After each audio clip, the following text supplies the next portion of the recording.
You are listening to Keep Canada Weird, a weekly weird news roundup by the Nighttime Podcast.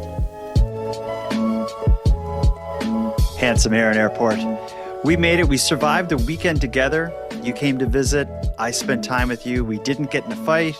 We didn't drive each other crazy. We're still here, podcasting. Yeah, we were even watching wrestling together and didn't practice any moves on each other, didn't hurt each other because we're not supposed to try that stuff at home. Yeah, there was a warning at the beginning. Yeah, admittedly, we didn't really watch it together. You actually fell asleep pretty early. I sat there. And I wouldn't say early. I fell asleep towards the end. I started to doze off. I was very tired. It happens. I'm not going to be tired tonight because my special drink tonight in my Robin's Donuts cup is Twinings tea, and it's caffeinated. Oh, Let's let her rip. You're a wild man. I don't agree with that. Ooh. Well, I figure people listening to this are listening most likely on Friday. So I got the Friday vibe about me. So yeah, I'm drinking caffeinated tea. That's cool, man. That's cool. I wish you all the best with it. And it sounds like you're enjoying it, so I'm happy for you. Good. I'm going back to something that I've had once before as a special drink. It's the Zevia Zero Sugar Caffeine Free cold tea passion fruit flavor. And it's in a can. And I see that the can's not open yet. I love the sound of a can popping. Will you pop it near your mic? I'm gonna pop it like it's cold. Ready? And now for my sip. Oh, yeah. That's good. Velvety. We got to start off the show with a few things here. We got to get some updates on last week's episode. For whatever reason, every story we covered in our prior episode seemed to resonate with the Keep Canada Weird Army. Let's have some updates. And I think, do you want to start with the first one, or do you want me to talk about the guy who had his penis frozen to the ground out west? Well, I've been talking about frozen penises all week since that story. So, well, that story, for whatever reason, I guess it was big news and it's so salacious. I had so many emails in the lead up to last week's episode saying, are you guys going to talk about the fella who had his junk frozen to the ground in Fort McMurray? We did talk about it. But not everyone listens to the episode right away. So for days, even after the release of the episode, I was continuing to receive voicemails just like this one I'm going to play. This one's from a listener named Steven who recommended we cover the story a couple days after we did, but that's okay. What I started to enjoy was just how people described the story to me. Here's how Steven pitched it. Just wanted to let you guys know, love your show, by the way. TMZ had a news broadcast about a Albertan bar patron getting his members stuck on the pavement, frozen. You know, that's weird enough for me. Keep Canada weird there, guys. So short and sweet. My favorite part of that voicemail was simply referring to it as his member. Something about that in the context of it being frozen to a sidewalk outside a bar in Fort McMurray. I found that amusing. But here's where the update comes. Now, this is different than a typical update where I don't necessarily have more information on that story, but I have an avenue that you and I can choose whether or not we want to go down that will give us much more information on this situation. I got a voicemail from a listener named Alicia, and she has an offer that I don't think I'm willing to accept without you talking me into it. Here's what she had to say. Hi, Jordan. I'm listening to today's release episode. I live in Fort McMurray, Alberta, and this was the talk of the town this week, let me tell you. I have video footage because, unfortunately for the poor guy involved who got frozen to the sidewalk, this video circled everywhere before it got taken down everywhere or blurred out. If you want to see kind of a bit of what happened, I'll leave my contact information here at the end. If you guys reach out to me, I can send you back the video. Thanks. Bye. Aaron, is that something you would want to see unedited, unblurred? No. I personally don't want to see it myself. If you want to see it, I absolutely don't. And you can maybe talk about it a bit more in depth. I would support that. But however, I in good conscience, I can't do it. Yeah, I can't either. And that was my thought when I got that email. Like, Gross. Alicia, I appreciate the offer. It's great that we have correspondents on the ground that can get us this information or these documents, or in this case, the video of this whole situation happening. But I think that's that's a mystery best left unsolved, to quote Spinal Tap. I don't want to see it. I liked, I saw the blurred version and you couldn't really see what was happening, but like I talked about in the last episode, the sounds of the crowd reacting to what they were seeing, that was enough for me. I don't need anything else.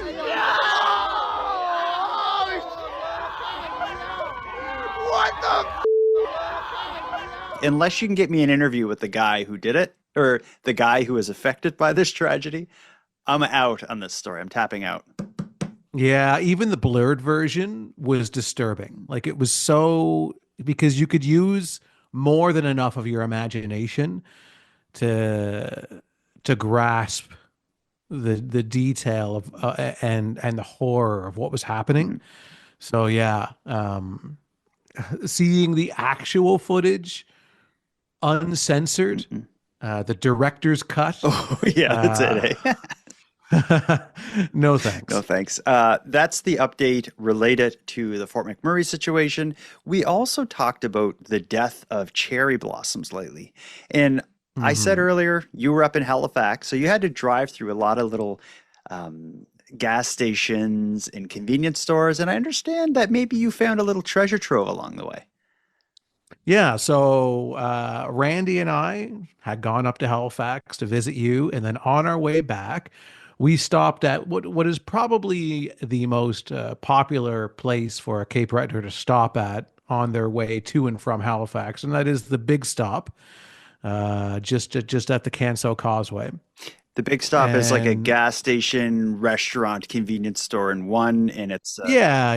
It's everything you could possibly need to survive an apocalypse. It's at the Big Stop. Yeah, if something really bad happened, like, I don't know, animals uprose and tried to take over the world, if you could like fence in the Big Stop, that'd be a pretty good spot to start. And also, not only that, the Big Stop, directly behind it is like a body of water that I think connects to the ocean. You'd be in good shape there. I never thought of that before. I think you'd be in great shape to repopulate the planet, starting at the Big Stop. So go on. Let me paint the picture again. You're in the Big Stop. Randy is probably in the bathroom doing his thing. And I was just about to say, while he was in the bathroom, I stumbled across what I call, in this day and age, the mother lode of the soon-to-be extinct cherry blossoms. So I bought one. Randy bought quite a few of them. So when you see on eBay a bunch of cherry blossoms coming up for sale, it's Randy.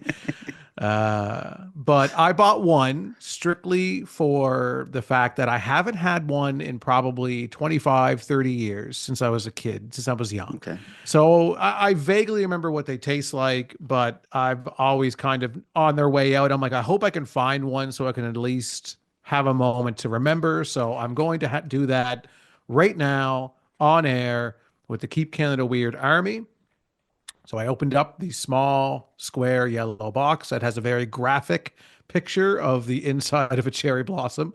Yeah, it is like cherry blossom, hardcore cherry blossom pornography on the front of that box. Yeah, it's highly sexual. Anyway, so that is, and then when you open it up, it's wrapped in tin foil.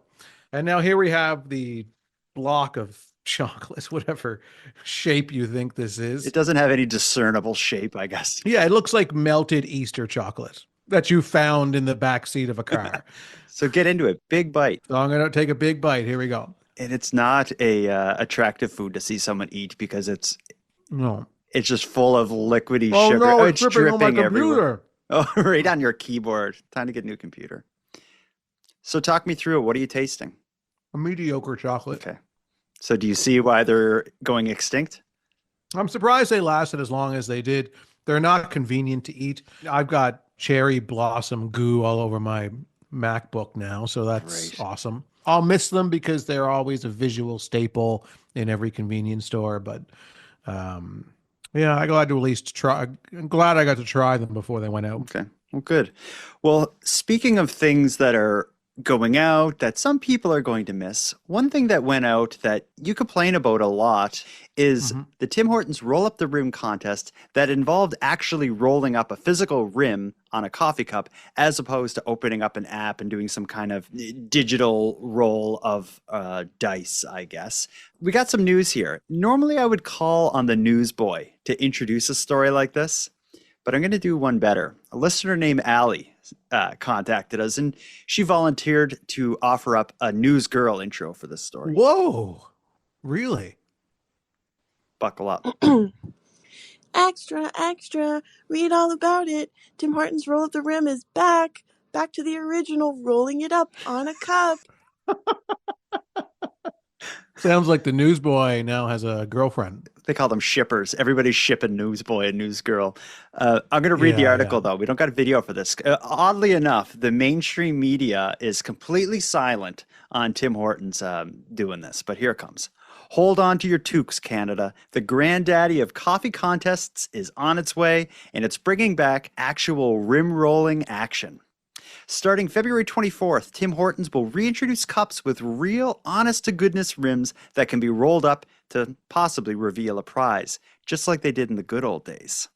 Last year, we heard loud and clear that folks missed the thrill of physically rolling up the rim, said the coffee chain's marketing lead. So we thought, why not bring it back? For those who've been sipping Tim's since before the contest went digital back in 2020, this is welcome news. But Tim Hortons cultists certainly aren't out of the woods just yet. The chain has made it clear that this is a limited time offering and that if folks love it, they'll consider bringing it back again. Do you have nothing to complain about now? Are we cool? Oh, there's a long list of complaints for Tim Hortons. This is only one of the complaints that we have about Tim Hortons and everything that they do. So they're bringing it back and they're saying, just this one time, we're going to bring it back. And if you like it, we might bring it back again. Mm-hmm. But they've also said that it's coming back in limited quantity. So I have a feeling there's not going to be a lot of these cups. No, it's probably going to be worse than not having it at all. Because imagine that you go to a Tim Hortons and you heard that Roll Up the Rim is back, the original Roll Up the Rim. And it's like, well, not at this location. Or we ran out of ones. We only had a few of them. And you're just going to get disappointed and mad and even further dig your heels into the ground of your hatred for Tim Hortons. Like I say, like we say, like all of Keep Canada Weird says, Robin's Donuts have their doors wide open and they will welcome Tim Hortons refugees.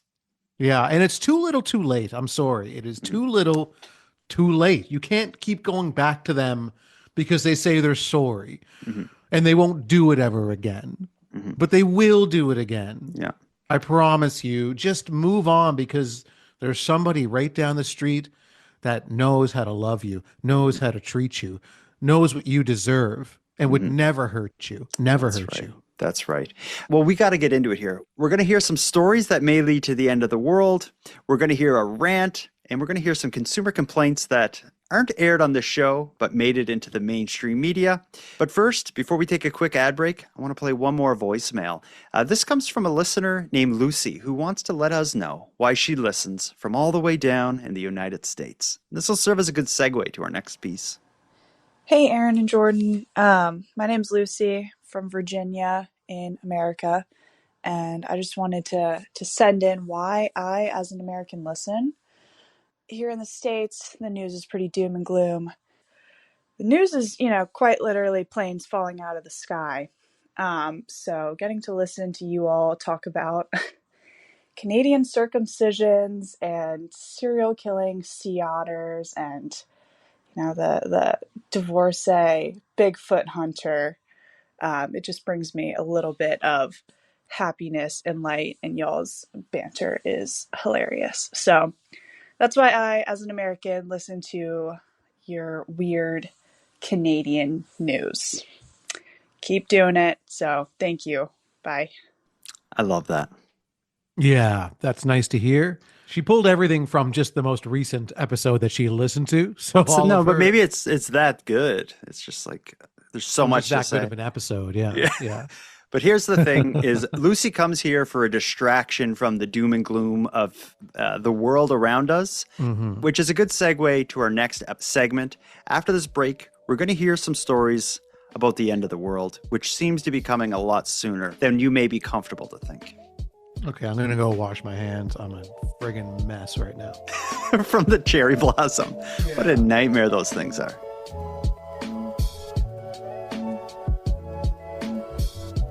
Aaron, are you sitting down?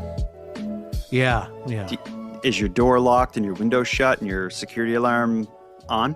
My door is always locked. I'm a avid and obsessive door locker. I'm glad, because this next story is going to rock you to your core. Over the past several years, wild turkeys have become an increasingly common sight in some parts of Montreal. Experts theorize that their growing numbers in the city may be due to rising temperatures, as well as the animals' ability to adapt to urban environments. However, I think you and all the listeners of Keep Canada Weird will likely have their own more sinister theory on what's going on with the wild turkeys in Montreal. Here it comes. Whether it's waiting for the bus or simply trying to take out the trash, wild turkeys are an everyday occurrence in this Montreal borough. They're a bit mean, but anyway, we're used to them now. It's been like more than 6 months here, so they were like babies and grow up, and we're used to them. Sauntering down the streets, the wild birds can often be seen stopping traffic. They stand in the middle of the road and they don't even bother. But yes, I believe that this will become essentially normal. Experts say due to warming temperatures, wild turkey numbers in Quebec have been steadily climbing over the past 2 decades. Quebec has a spring and fall hunting season, but only in rural areas. So, safe from hunters and with plenty of food and shelter, the resourceful birds are thriving in urban environments, leading to sometimes comical run-ins. They'd be known to chase people and dogs and postmen and policemen and so on. They stop traffic. They even scratch cars. The city of Montreal says interactions like this are all too common now, and they ask residents to keep their distance from the wild animal and not to feed them. Experts say, well, there are other ways to keep the animals away. Use like yells, whistles, air horns, opening a large umbrella. People have done this, using water hoses, brooms, throwing a tennis ball, using leash dogs. I have a whole list of these things. While others are simply gobbling up the chance to get a little closer to nature. That is a weird looking scene. Like I've seen, foxes. We have the occasional deer saunters through my neighborhood. In Cape Breton, we've seen coyotes not too far from the home. But turkeys, these big, clumsy, odd-legged turkeys roaming around a city, it's just a weird sight. It's a weird sight, yeah. And I'm trying to think in my mind, where do they come from? Like, how did they say in the news broadcast, like how this happened? Yeah, how did they end up there? It seems like it's been going on for a few years. And it seems like they're surviving well, because you're allowed hunting turkeys in Quebec, but not in certain areas, one of them being a city. So they're safe there. Like they have no predator in the city other than, I guess, cars. People can't hunt them. So they just kind of roam around. And like we heard one Montrealer there talk in that news clip there, I guess it seems like people just kind of accept it and that's hanging out at the bus stop. And the issue, though, is going to be if there's a bunch of wild turkeys, predators are going to come into the city. Just as the wild turkeys made their way in, so can coyotes and stuff. And that's a little scary. That would be a huge issue if coyotes started to come into the city to go after the wild turkeys and then become even more comfortable around humans, so that attacks against humans start to happen on a more regular basis. I'd be concerned about that. Yeah, it's like that book, There Was an Old Lady Who Swallowed a Fly. It's like, there was a bunch of bugs, and then the turkeys came in and ate the bugs. Then we're going to have the coyotes coming in and eating the turkeys. And then the city's going to have to do something about the coyotes, so they'll bring in wolves. Yeah. And next thing you know, they're just going to be dropping nuclear weapons onto Montreal to get rid of the dinosaurs they had to bring in. Yeah. They'll have to quarantine the entire city and wall it off. And it sounds certainly like a horrific situation that the former city of Montreal, now Turkey land, will have to deal with. I think the fact of the story, though, you don't really catch listening. They reference an expert, and he gave all these ideas on how you can get rid of them, like with a dog or a hose or flapping an umbrella and so on. But down the bottom of the screen where it said his title, it had his name, and he was the head of something called the Canadian Wild Turkey Federation. Yeah, that's made up. Yeah, it sounds it. I think he's probably like a YouTuber or like some guy on TikTok or Twitch who just like kind of tricked the news into having him on talking about turkeys. It's just the name of his pub crawl is what it is. The Wild Turkey Association. And they put on their T-shirts and they go bar hopping and they get everybody to sign their T-shirts that has a picture of a turkey on. And he's like, we're the real turkeys. We're real wild animals. We are, me and my buddies. Well, this story, I think it could potentially have some connection to the animal uprising. Do you think this could be involved in any way, or is this just an isolated incident of a lone wolf species of wild turkey who have infiltrated the city? I certainly can't see what the strategy would be if these wild turkeys are working in conjunction with the animal uprising, which I'm sure they are in some facet. But let me just recap a couple things from the story. We heard how they're walking out into the road, stopping cars. They're chasing people. They're scratching cars. Seems like they're more interested in cars than anything else. Yeah. It's an attack on our transportation system. It seems like they're trying to see if they can slow down or even bring to a stop our methods of escaping. Perhaps it seems that that's their general focus. So I wish them all the best. Again, I've submitted to the animal overlords. Yeah, so go for it, turkeys. Yeah. This story didn't scare you as much as I thought it did, because I know you're worried about the end of the world. Let me try to level this up a bit. I'm going to ramp it up to something a bit more terrifying.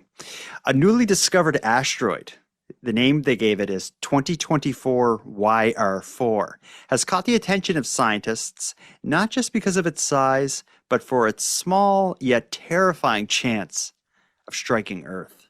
I'm going to play you another news story, and this is going to make the next 7 years of your life maybe a little more precious. If turkeys don't get you, this meteorite might. A 100-meter wide asteroid called 2024 YR4 has triggered global planetary defense procedures for the first time ever. The asteroid was spotted by a telescope in Chile, and based on measurements gathered so far, it has a 1% chance of smashing into our planet just days before Christmas in 2032. NASA has a plan in place to keep the Earth safe. I think that if this thing turned out that it was headed for Earth, one of the options available would be to send up a spacecraft and try to bump it like a billiard ball and change its trajectory so it doesn't go into the pockets, so to speak, and hit our planet. Riskin says the asteroid can destroy a whole city, but not civilization. He says it's big enough to take seriously, but not something to worry about right now. None of that was very reassuring. There's nothing to worry about right now. Yeah. You can knock it off course like a billiards ball. Okay. That's reassuring because they have a plan and the plan works. It's been proven that they're able to do this, and that if this thing, as it, the date gets closer, and if it looks like it actually might make contact with Earth, then they're able to deploy this plan of the billiard ball metaphor that the man used, and the smart scientist man who assures us that everything's going to be okay. And then they'll just gently and beautifully knock it off course, send it into someone else's planet, someone else's problem. And I'm not worried about it. What I read about this is it's not a 1% chance right now. It's a 1.3% chance. Okay, that's a big difference. Like, because, 1% is a very low number, but 1% chance of a asteroid like leveling Earth. It's not that it wouldn't destroy civilization, but it would do some serious damage. This thing is between 40 to 90 meters wide by the time it gets to Earth in just before Christmas in 2032, so only 7 years from now. If it did hit, it would level a city. Something like that happening in our lifetime would be so incredibly wild. But given some of the things that did happen, this would fit right in. So say 7 years from now, or say actually, let's say 6 years from now. So a year before this thing could possibly hit. They've done the math, they've crunched the numbers, and they've determined that this is, in fact, 100% going to hit Earth. Now, it's capable of destroying a city, so it's not going to destroy mankind, nothing to that effect. However, there is one unfortunate city that's going to really get it. So now the defense of that city, do you think this will get political if that were to happen? And it's like, yeah, but it's, Detroit. I'm sure it would. I can't even imagine, given the climate that's happening in the world right now, I can't even imagine the conversation that would surround how to deal with all of this. But it would be a wild time if you knew it was going to hit in a year. Let's say NASA tried to send something up to knock it off course like a billiards ball and it didn't work. So we're now having to just get everybody out of this one part of the world and move them to another country or something because this asteroid is coming and there's nothing we could do about it.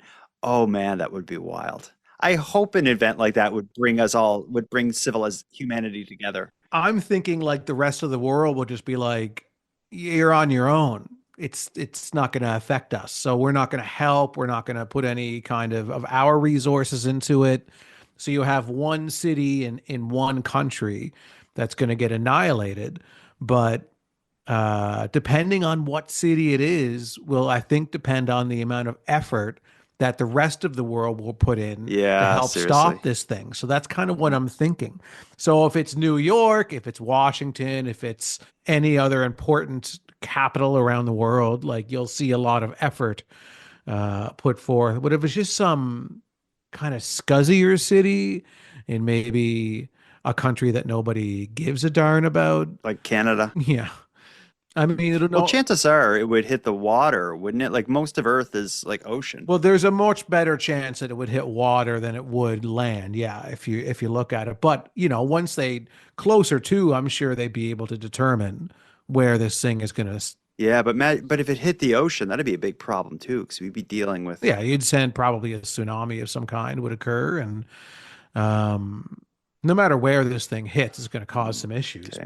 But it's as dystopian and bleak as the idea of an asteroid hitting Earth just before Christmas 7 years from now is.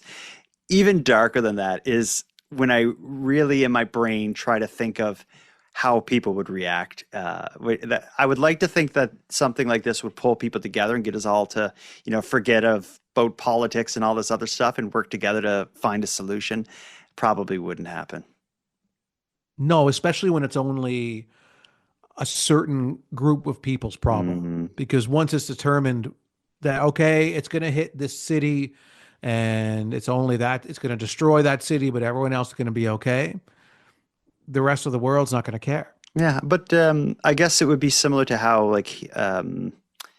Chernobyl was handled. That was one area that just got rocked. But let's lighten the mood up here. Something we asked for in the past is people to share with us businesses that have kind of tongue-in-cheek or double entendre names. A listener named Carol Ann wants to tell us about a spot in Brampton that she thought we may find amusing.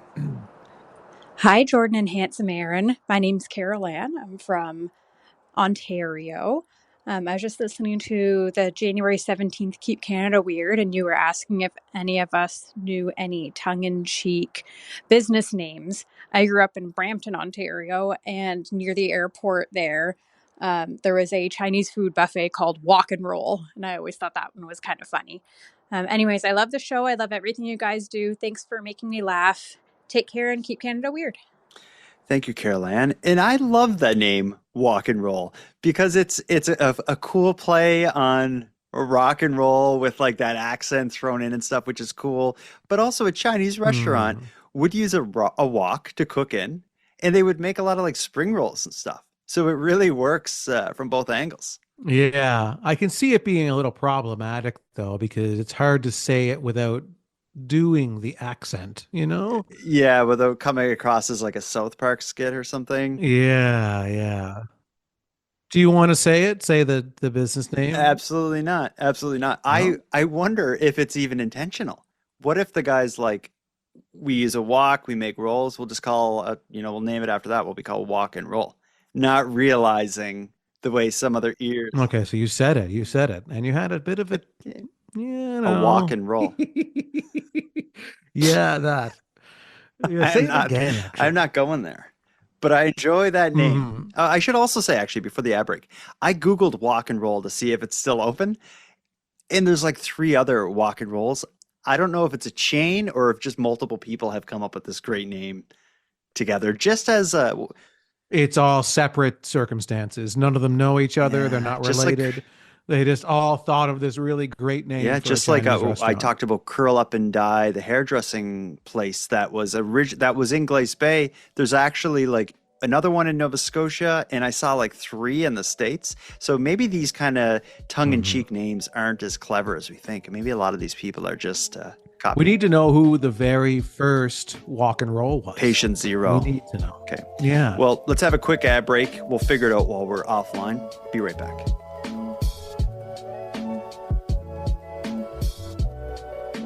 Aaron, we can file this next story under consumer complaints. It's an interesting one, though, and I think we're both going to have a lot to say about this. For hundreds of WestJet passengers, what was supposed to be a routine flight home from Mexico turned into an unexpected, frustrating nightmare. After multiple delays and a last-minute cancellation, many travelers found themselves stranded in Cancun, being shuttled between the airport and their hotels with little to no communication from the airline. And yes, of course, the media was there to capture all the rigmarole. This is the story that I'll call Calgary or Cancun. Well, several Calgarians are among those stranded in Cancun after repeated disruptions with a flight back to Calgary. Passengers on WestJet Flight 2249 first started experiencing delays on Thursday and were prepared to get on a second flight Friday before it was delayed and eventually canceled. Those stranded at the airport tell Global News they spent roughly 16 hours there over the past 2 days, being shuttled to and from the hotel each night. They've also told us stories about young passengers getting sick, expensive food costs, and having to cancel work, all the while being left in the dark about their situation. Just say, hey, here's what's happening. There's a delay. There's a mechanical issue. We're not sure when it's going to be done, but you know what? If they actually knew when it was not going to be done, or the flight wasn't actually going to come from Calgary, get us to the resort early. Let people try to recapture some of their time. WestJet confirmed in a statement to Global News the delays are due to mechanical issues, and all affected passengers will be on a flight home on Saturday. How terrible do you feel for those people? Zero. Less than zero. First world. You know that there's only a 1.3% chance of that asteroid hitting us. That's a much larger percentage than the give a Fs that I have for these people in Cancun who are allowed to leave the airport and then go back to their hotel and then come back. Whereas a lot of people, when they experience a delay, have to wait in the airport and it's uncomfortable and they have nowhere to go. These people are just like, yeah, now I got to go back to the hotel for a couple hours and in Cancun where it's warm and nice. Some of them even had to cancel work. Yeah, some of them even had to cancel The work. poor things. And some of the young ones got sick. Just eating desserts at the resort. Like what were they sick from? So either they got sick from something they were going to get sick from anyway, or what? Waiting made them sick? Like, I don't know. It doesn't make any sense for them to say that. It's just they're trying to put as much meat into this meatless story as humanly possible. And they're like, yeah, and one of the one of the kids said their tummy hurt. So admittedly, he'd been eating Jell-O and whipped cream all day at the resort. Yeah, at the resort that he's been loving staying at and going back and forth to over and over and over again, where he gets unlimited Jell-O. Yeah. But the guy that was like, why don't they just tell us, man? Like, why don't they just tell us if it's a mechanical issue? Because then I can go back to the strip club and I can hang out in the strip club for as long as it takes. Why don't they do that? Why don't they just send me to the strip club? Yeah, I didn't think you would feel too bad for them. It was very much a first world problem. A part of his solution was like, if we knew how long it could take, they could just leave us at the resort. Yeah. Like, yeah. Like how bad, how bad is this ride from the resort to the airport? Yeah. If they just could just tell us exactly what was going on. I don't know. Yeah. These people. You got an amazing, if they have like travel insurance, that's probably going to help them with a lot of, if any extra expenses they have. But then again, if you're in Cancun on a vacation or whatever, you should at least have the capacity in your bank account to handle a few extra days of food if you have to. And then as far as like missing work, what better excuse is it than like they canceled my flight and it's in the news, like there's nothing I can do. Yeah. Like it's a golden excuse. You're not going to get fired for that. And if you work for a company that would fire you for that, then they were going to fire you anyway. For some other nonsense. So you got it made. These people should be on the news celebrating. It's wild. These are the real wild turkeys in Canada right now. Like these people. The headline, the headline should be Calgarians win this sort of lottery and their trip is extended in Cancun. Yeah, and they can go back to the resort. It just blows my mind, these people, that somebody alerted a news outlet to come and cover this thing. Is the weirdest part of this story, to interview these people and talk to them.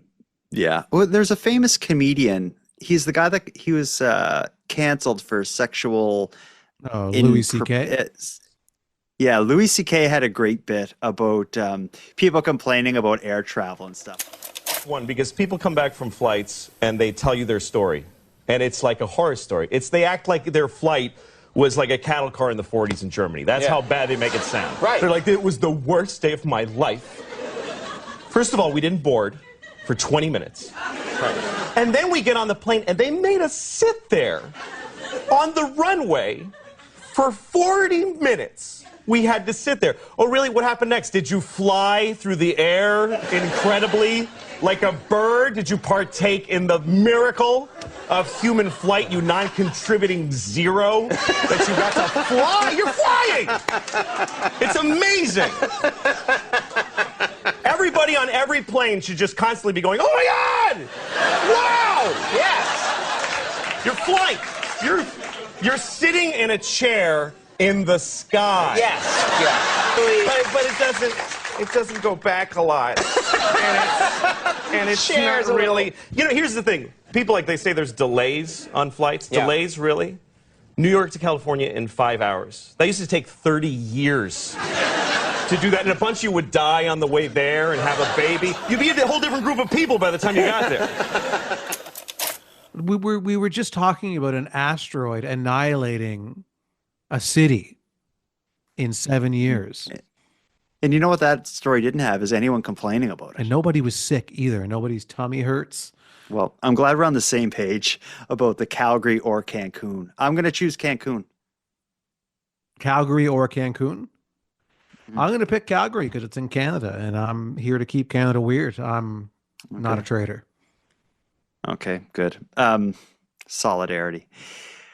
Now, that's our consumer complaint, but I want to go out with something interesting. We opened a bit of a can of worms last week when we introduced the Keep Canada Weird Rant Room, which is a sort of segment that we're going to end a couple episodes with, which allows listeners and correspondents of the show to rant about whatever the heck they want. I'll tell you, we got a whole bunch of those voicemails of various rants. Some of them are going to be in the upcoming mailbag, which we're going to be recording in the next few days. But here tonight, I have a good one. And this one struck a nerve with me because it's not something I ever thought about. And I realized in listening to Peterborough Pat rant about butter that this is also something that bothers me. Here is Peterborough Pat's butter rant or butter packaging rant. Hey, it's Pat from Peterborough calling. I heard you guys want to rant. I want to talk about butter and how it's packaged in Canada. It just comes in a brick and it's wrapped in like tinfoil slash paper. Like it's like the consistency of like cigarette tinfoil. And if you just want to use a little bit, there's no real good way to rewrap it. I don't know. There's got to be a better way. Let me know what you guys think. Keep up the good work. Real good work we're doing here. It is true, though. It is a weird way they package butter, but I was thinking about it. I can't think of a better idea, but I do agree with Pat. It always bothers me when I have like a butter dish that I keep on my counter, so the butter's like a bit warmer to spread on toast and stuff. So I'll take the big honking thing out of the fridge, chop off some and put it in my butter dish. So that's fine. But as far as putting that honking thing back in the fridge, and I just kind of try to get the paper back around it in some way that's not too messy, but it is very annoying. And You could I also don't put like it in a having butter on my Ziploc hands. bag and then put it in the fridge. So when you get the butter from the grocery store, you take all that cigarette-like paper off and you drop Not all of it. No, of course I'm not crazy. But what I would do, and what I do with a lot of things that I'm going to put back in the fridge and the packaging is not quite airtight or bulletproof, I just put it into a Ziploc bag. You know, so you can put it in there with the packaging, the tin foil, and put it in the Ziploc bag and put it in that way. You know, it's sealed from the elements, and then when you're ready to take it out and put that in the butter dish, you just take it out of the Ziploc bag, and it's still in the tin foil. You know, so still keeping its brick shape that you're accustomed to. It's not. Mm-hmm. I think Pat should look into Ziploc bags for the butter in the fridge and a butter dish for the butter outside the fridge. Okay. And I think that the marriage of the two of those ideas will create a much better butter experience for Pat. And he wouldn't, because I know he probably goes to the grocery store now and he wants butter and he looks at it and it's complicated. It's like, I want the butter, but there's so much roadblocks and hurdles that I have to jump over to get to have the butter. There's so much I have to do. Mm-hmm. So I just think if he followed these steps, it would work out for him. And I think he should try it and call back and let me know how it works out. So you want him to try keeping it in the fridge in a Ziploc bag. The part that's only the part that's not in the butter dish outside of the fridge. Yeah. Okay. Well, that's a solution. I never really considered that. I've never put my butter in a Ziploc bag, but I think I might do that myself in my own fridge. Of course, yeah, it's great. What about ice cream? That's something that there's different ways to store it all around the world, I assume. Here in Canada, yeah, and that's another great way to use a Ziploc bag. Is ice cream in a Ziploc? You take it out of the ice cream container and you scoop it into the Ziploc bags in pre-portioned sizes, and then you freeze those. That way you're never guessing about the portion of the ice cream that you want. You just reach in and you take out a Ziploc bag already pre-portioned of the amount of ice cream that you want, and then you push it out of the Ziploc bag into a bowl and you eat it. Well, the tea section is for tea, but the ice cream section is for ice cream. Okay. But the great thing about Ziploc bagged ice cream is you can take it on the go. So it's like, I'm late for work, but I haven't had my morning ice cream. So you grab your pre-portioned Ziploc bagged ice cream, take it into the car, and enjoy it on the way to work. That wouldn't be messy. Yeah, I like that idea. I'd suggest that way you don't have to stop at the ice cream store on your way to work either, so it saves you time. Okay. I like it. Do you like the Keep Canada Weird rant room? Do you think this is something we should continue? I'm really enjoying it so far. Yeah, okay. I really like it. I think it's a good way for us to spend our time. We have the platform, and I think it's good to offer it up to people. On the next Keep Canada Weird mailbag, which should be next week, you're going to hear a couple more rants. Because I'm not going to spend all night here listening to rants to end the show. I always want to end on a positive. We start with something positive, we end with something positive. We can't end on a Peterborough Pat butter rant. How can you cheer us up, Aaron? You know how we had an entirely tires episode? We should have an entirely butter episode. Ooh. Or a Keep Canada Weird rant room episode. If there's enough of those, that could be fun. I think having the ability to do 2 episodes a week really gives us a leash that's probably longer than we should have. Okay, so here's a few example names of the butter only rants episode. The Better Butter Bureau. Okay, good. I can't believe it's only about butter. That's a good one. And we're only talking about butter, ... You butter believe it. You know, we've covered many stories about butter in the past, stolen butter primarily. And actually, there was one of the stories that I had on the table possibly to discuss tonight was a series of arrests, I believe in Ontario, related to the theft of we butter. need to talk about that next week then.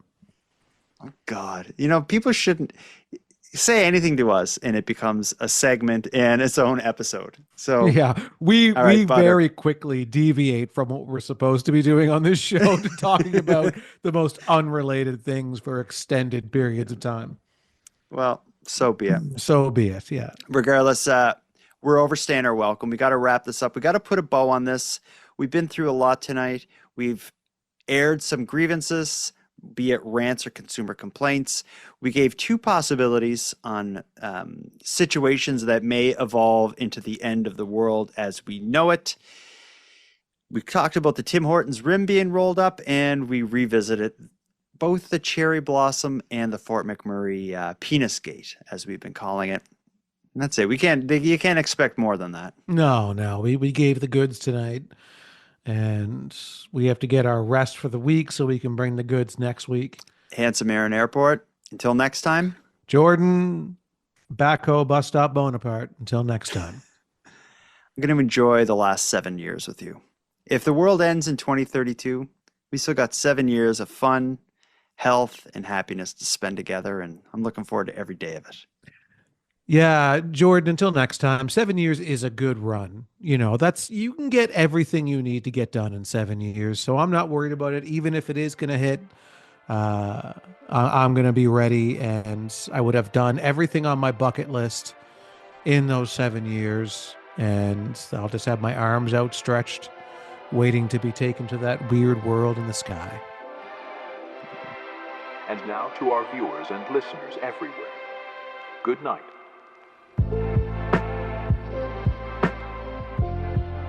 I want to thank you for helping Aaron and I fulfill our mission to keep Canada weird. If you got a news story from your area that you'd like to share with us, or have any thoughts or theories or opinions on anything we discussed tonight, we'd love to hear from you. You can contact us by using the voice recorder that can be found at nighttimepodcast.com/contact. And on that topic, I want to give a big thank you to this episode's correspondents. If your voice message was aired tonight, you can email me your address. My email is nighttimepodcast@gmail.com, and I'll get a Keep Canada Weird badge and swag pack sent out to you. I just ask that you wear the badge proudly and responsibly. Next, a big thanks goes out to Aaron for another great night, Unicole for the intro and outro voiceovers, and Monty Data for the outro version of O Canada. And then, of course, a sincere and massive thank you goes out to each and every one of you listening. Your support makes this show possible. And if you'd like to support the show even more, please consider a subscription to the premium feed, which can be found at nighttimepodcast.com/subscribe. The premium feed costs just a couple dollars a month, but that money will fund the creation of new episodes of the show, and it'll give you those episodes 2 days early, ad-free, and access to a back catalog of episodes. And even if you don't want to go premium, you can still support the show by sharing this episode on social media. That helps a lot too, and it's free. Your support is very much appreciated. So with all that said, until next time, take care of each other, hug your loved ones tight, and together, let's keep Canada weird. Keep Canada Weird is written, hosted, and produced by the Nighttime Podcast.